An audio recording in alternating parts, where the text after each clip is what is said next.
بسم اللہ الرحمن الرحیم۔ ابو سلمہ بن عبد الرحمن نے کہا کہ میں نے ابو سعید خدری رضی اللہ تعالیٰ عنہ سے شب قدر کو پوچھا۔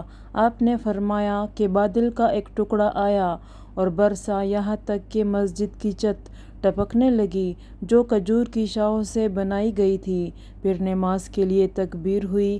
میں نے دیکھا کہ نبی کریم صلی اللہ علیہ وسلم کیچڑ اور پانی میں سجدہ کر رہے تھے۔ کیچڑ کا نشان آپ کی پیشانی پر بھی میں نے دیکھا۔ انس بن سیرین نے بیان کیا کہ میں نے انس بن مالک رضی اللہ تعالیٰ عنہ سے سنا کہ انصار میں سے ایک مرد نے عذر پیش کیا کہ میں آپ کے ساتھ نماز میں شریک نہیں ہو سکتا، اور وہ موٹا آدمی تھا۔ اس نے نبی کریم صلی اللہ علیہ وسلم کے لیے کھانا تیار کیا اور آپ کو اپنے گھر دعوت دی، اور آپ کے لیے ایک چٹائی بچھا دی اور اس کے ایک کنارے کو صاف کر کے دھو دیا۔ حضور صلی اللہ علیہ وسلم نے اس بوریے پر 2 رکعتیں پڑھی۔ آل جارود کے ایک شخص عبدالحمید نے انس رضی اللہ تعالیٰ عنہ سے پوچھا کہ کیا نبی کریم صلی اللہ علیہ وسلم چاشت کی نماز پڑھتے تھے؟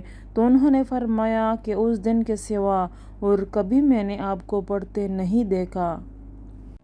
یحییٰ بن سعید قطان نے ہشام بن عروہ سے بیان کیا، کہا کہ مجھ سے میرے باپ نے بیان کیا، انہوں نے حضرت عائشہ رضی اللہ تعالیٰ عنہا سے سنا، انہوں نے نبی کریم صلی اللہ علیہ وسلم سے کہ آپ نے فرمایا کہ اگر شام کا کھانا سامنے رکھا جائے اور ادھر نماز کے لیے تکبیر بھی ہونے لگے تو پہلے کھانا کھا لو۔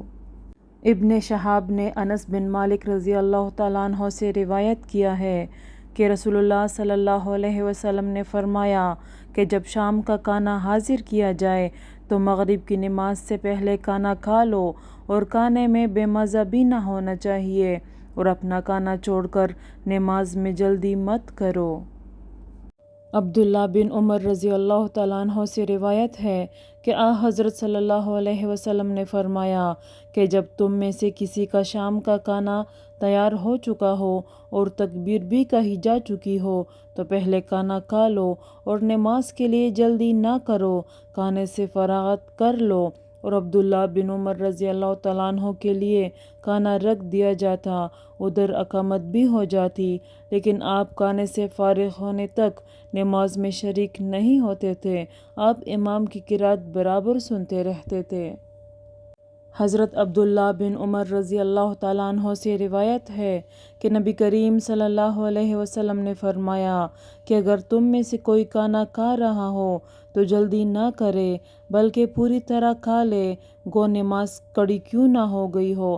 ابو عبداللہ حضرت امام بخاری رحمۃ اللہ علیہ نے کہا، اور مجھ سے ابراہیم بن منذر نے وہب بن عثمان سے یہ حدیث بیان کی، اور وہب مدنی ہے۔